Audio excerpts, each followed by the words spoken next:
কার বুকের উপরে হচ্ছে গুলি? আমরা পাকিস্তানের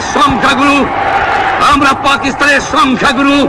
আমরা বাঙালিরা যখনই ক্ষমতায় যাওয়ার চেষ্টা করেছি, যখনই এদেশের মালিক হবার চেষ্টা করেছি, তখনই তারা আমাদের উপর ঝাঁপিয়ে পড়েছেন।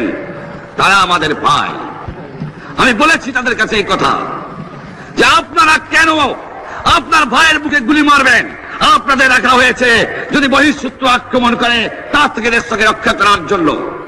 তাকে আমি বলেছিলাম, জনাব ইয়াহিয়া খান সাহেব, আপনি পাকিস্তানের প্রেসিডেন্ট, দেখে যান, ঢাকায় আসেন, কিভাবে আমার গরিবের পরে, আমার বাংলার মানুষের বুকের উপরে গুলি করা হয়েছে, কি করে আমার মায়ের কোল খালি করা হয়েছে, কি করে মানুষকে হত্যা করা হয়েছে।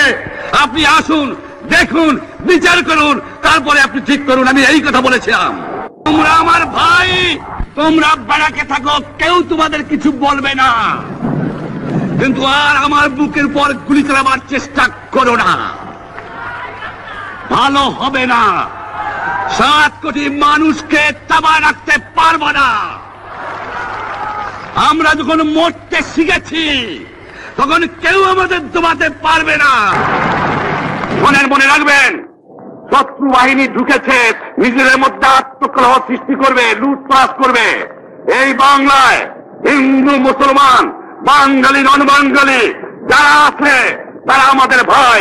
তাদের রক্ষার দায়িত্ব আপনাদের উপরে, আমাদের জন্য বদনাম না হয়।